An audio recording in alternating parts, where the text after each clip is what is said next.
साथ है इस समय सीए फाइनल के ऑल इंडिया रैंक 1 सीए हर्ष चौधरी। हर्ष चौधरी, आपका बहुत बहुत स्वागत है, बहुत बहुत स्वागत है। हमारे साथ यहाँ पर आरिश खान सर मुंबई से डायरेक्ट टेक्स की फैकल्टी भी है, और पंकज गर्ग सर जिनसे आपने ऑडिट का सब्जेक्ट भी लिया हुआ है वो भी हमारे साथ है। तो हम सबसे पहले तीनों टीचर्स मिलकर आपका बहुत बहुत स्वागत करना चाहते हैं। तो हर्ष, आपका बहुत बहुत स्वागत है एल्डाइन में। इसके अलावा आपका बहुत बहुत स्वागत है इस सीए कम्युनिटी में। आप जीवन में बहुत तरक्की करें, इसके मंगल कामना करते हैं। Thank you sir. आपकी इस उपलब्धि के लिए हम लोग आपको 1 लाख रुपए का एक चेक दे रहे हैं।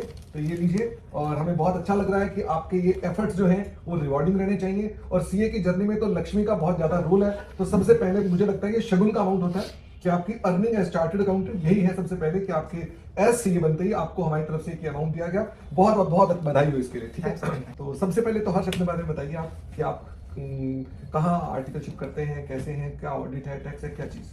सर मेरी आर्टिकलशिप तो अभी केपीएमजी में चल रही है, स्टैट्यूटरी ऑडिट डोमेन में। तो उसमें लाइक मेरा केपीएमजी, यस सर, मैं 3rd ईयर में चल रहा है, एंड देन मेरी ये मार्च में खत्म हो जाएगी आर्टिकलशिप। इसी मार्च में आर्टिकलशिप, अभी मतलब ये आर्टिकलशिप चल रही है अभी? Yes, sir. जी। और मैं स्टैट्यूटरी ऑडिट से ही मैंने स्टार्ट किया था, तो मेरे को स्टार्टिंग से ही फिर इसी फील्ड में रखा था उन्होंने, लाइक जब मैंने मार्च में ज्वाइन किया था तब से। मेरे भांजे ने भी केपीएमजी में किया, मतलब उनके पास तो टाइम नहीं होता था कुछ भी करने का। तो क्या आपके साथ भी ऐसे ही होता था, बिल्कुल टाइम ही नहीं है आर्टिकलशिप के दौरान पढ़ने का? यस सर, एक क्लास भी मैनेज करना उसका मुश्किल हो जाता था। तो फिर लाइक थोड़ा कोविड ने हेल्प किया था, बिकॉज थोड़ा ट्रैवलिंग टाइम सेव हुआ था, बट स्टिल क्लासेस मैनेज करना मुश्किल होता था। कोविड ने हेल्प किया। चलो, पहली बार मेरे को सुनाई पड़ा कि कोविड ने कुछ अच्छा भी किया, किसी को तो हेल्प किया। तो आप वर्क फ्रॉम होम करते थे फिर?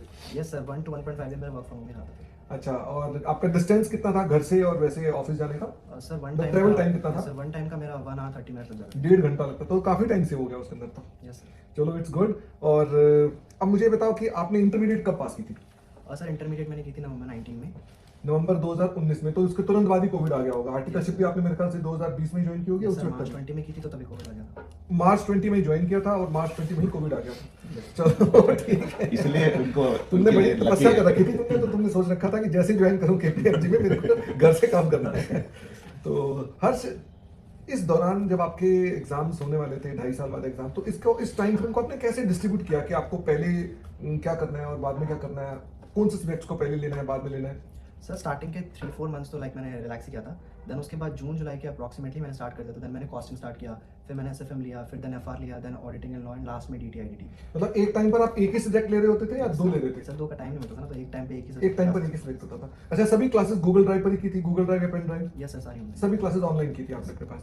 तो मतलब आप उस क्लासेस को जब लेते थे तो आप उस क्लास को फिर पूरा करने के बाद ही अगला सब्जेक्ट बाय करते थे, ऐसा करते थे? सर गूगल ड्राइव में एक बहुत बड़ी प्रॉब्लम होती है बच्चे की डिसिप्लिन की। Yes sir. एक सेल्फ कंपोजर बनाना बड़ा मुश्किल होता है, तो इसको आपने कैसे हैंडल किया? और खासतौर एफआर जैसे पेपर में तो बहुत ही दिक्कत है, 130 क्लासें हो जाती हैं। जी सर, वही होता था कि लाइक हम सामने क्लास देख रहे होते थे, इधर फोन होता था, तो फिर कभी भी फोन चला लो, कोई बोलने के लिए नहीं है। तो ये सब चीज़ें होती थी। थोड़ा मैंने डिसिप्लिन का ट्राई तो किया था, बट पूरा 100% नहीं कर पाया था। लाइक मैं स्टिल फेवर ऐसे करता हूँ कि लाइक जाकर कोचिंग लेना is more better than Google drive लेना। अच्छा, क्लासेस जाकर ही लेनी चाहिए उसके Yes, अंदर? अच्छा, बट मैं फिर भी आपको कहूंगा कि स्टूडेंट्स बहुत सारी गूगल ड्राइव पर क्लासेस देखते हैं आजकल, मेजॉरिटी उसी पर देखते हैं। तो आप क्या मैसेज देना चाहेंगे कि क्या गूगल ड्राइव में डिसिप्लिन कितना इंपॉर्टेंट है, और आपने उसको कितने निष्ठा से किया?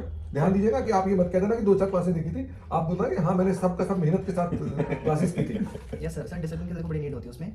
मैंने ये ट्राई किया था कि लाइक एक दो क्लासेस में मेरा हुआ था कि लाइक मैं फोन वगैरह चलाता था, तो फिर मेरे को फोकस नहीं बन रहा था। बाद में मैं पढ़ता था, मैं कहता था मैंने कभी पढ़ा ही नहीं। तो ऐसी चीज़ें होती थी, तो इसी के लिए डिसिप्लिन तो बड़ा जरूरी है, बिकॉज लाइक फोन को दूर कर देना एंड और भी कोई टैब्स ना खोलना, पूरा फोकस उसी पे ही है, तो इसकी थोड़ी नीड होती है। चलो, वेरी गुड। अच्छा, ईमानदारी से बताना, अब ये आंसर ईमानदारी से, कि एफआर में 130 क्लासें हैं, कितनी देखी थी?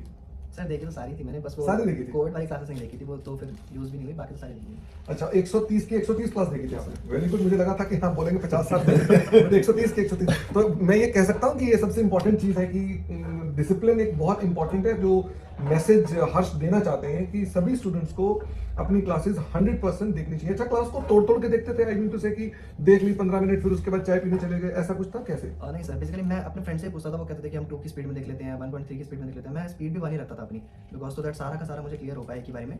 बट हाँ, बीच बीच में लेट्स से 1 और 2 आवर्स के बाद मैं ब्रेक ले लेता था, बट ऐसा नहीं कि लाइक 10 मिनट्स में ब्रेक ले लिया, ऐसा तो नहीं था। अच्छा, क्लासेस क्या 3 घंटे की बहुत ज़्यादा लंबी लगती हैं कि मैनेजेबल होती हैं?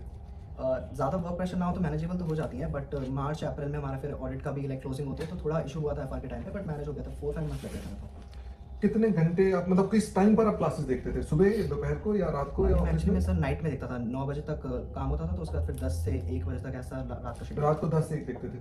चलो पंकज सर, आप भी पूछो अपने सब्जेक्ट के बारे में कि आपकी गूगल ड्राइव उन्होंने कब कब देखी, कैसे देखी? हर्ष ये बताओ, सीए फाइनल में मोस्ट ऑफ द स्टूडेंट्स का डर ऑडिट के पेपर में सबसे ज्यादा रहता है, तो ऑडिट को आपने किस तरह से प्रिपेयर किया था और स्टूडेंट को क्या गाइड करोगे ऑडिट के पेपर में? सर ऑडिट में मेरे साथ ये था, लाइक 8वां सब्जेक्ट में एक ही ऑडिट ही था जहाँ मेरे को लगता था कि इसमें मेरे मार्क्स आएंगे नहीं आएंगे, बिकॉज बहुत ज़्यादा वास्ट कंटेंट भी है और ऊपर से लाइक एक्चुअली में स्टूडेंट बाय स्टूडेंट डिपेंड करता है कि लाइक कोई होता है कि वो खुद रीड कर लेगा, उसी से सारा हो जाएगा, कोई होता है जिसको लिख कर ही अच्छे से होता है। तो मैं स्टार्टिंग से ये फॉलो करता था कि लाइक मैं सिर्फ रीडिंग करता था, अपना राइटिंग का टाइम सेव करता था मैं। ठीक है। मेजरली थ्योरी पेपर्स में मेरी यही अप्रोच रहती थी कि जितना ज़्यादा मैं उसे पढ़ लूँ उतना मेरे ज़्यादा बेटर रहेगा, बिकॉज मैं लिखूंगा तो फिर मैं एक रिवीजन करूंगा और पढ़ूंगा तो 2 रिवीजन करूंगा। तो मैंने हमेशा ये फॉलो किया था कि लाइक जितना ज़्यादा रीडिंग कर सकता हूँ। तो इस सब्जेक्ट को आपने कितनी रिवीजन्स दी? सर ऑडिटिंग को मैंने एग्जाम में 1 और उससे पहले 3 रिवीजन दी थी। मतलब कम से कम 4 रिवीजन तो चाहिए ही चाहिए। यस सर, इतनी तो चाहिए। ठीक ठीक है। और इसके अलावा इस सब्जेक्ट के अंदर किसी और तरह की कोई स्पेसिफिक प्रॉब्लम या किसी भी और सब्जेक्ट के अंदर कि आपने कोई पर्टिकुलर प्रॉब्लम फेस की हो जिसके बारे में आप स्टूडेंट को गाइड करना चाहें? सर 2 ही सब्जेक्ट में प्रॉब्लम फेस की थी मैंने, ऑडिटिंग में और कॉस्टिंग मैनेजमेंट में। ऑडिटिंग में ये प्रॉब्लम आई थी कि लाइक कितने सारे स्टैंडर्ड्स और उनका कवरेज सिर्फ 20-30 नंबर का, तो मतलब कंटेंट बहुत ज़्यादा वास्ट और बहुत ज़्यादा रटने के लिए था। तो वहाँ पर मैंने ट्राई किया था जितना अपने आप को लाइक जितना कंस्ट्रेंट कर करके मैं उसे कवर अप कर पाऊँ वो। तो ऑडिटिंग में यही इशू आता कि वास्ट कंटेंट था, एंड कॉस्टिंग में लाइक वो कुछ भी दे देते हैं उठा के, ऐसा होता है कॉस्टिंग में कि अलग अलग ही चीज़ें आ जाती है। तो कॉस्टिंग में ये वाला इशू आया था। बाकी उसके लिए मैं बोलूँगा कि लाइक ऑडिटिंग के लिए तो ये करना चाहिए कि स्टैंडर्ड्स में तो मैंने आप ही का मॉड्यूल फॉलो किया था, तो जितना लाइक कम कंटेंट करो और जितना उसे बार बार रिवाइज करो उससे कवर अप होगा। और कॉस्टिंग के लिए फिर मैं वही बोलूँगा कि लाइक जितना आप स्टडी मटेरियल को फॉलो करोगे कॉस्टिंग में, एंड उसमें स्टडी मटेरियल के क्वेश्चंस और केस स्टडी डाइजेस्ट उन्होंने अपलोड कर रखा है उसके क्वेश्चंस, तो उसी से हेल्प मिल जाती है। ठीक है। और इसके अलावा कुछ और गाइड करना चाहोगे स्टूडेंट को थ्योरेटिकल पेपर के रेफरेंस में?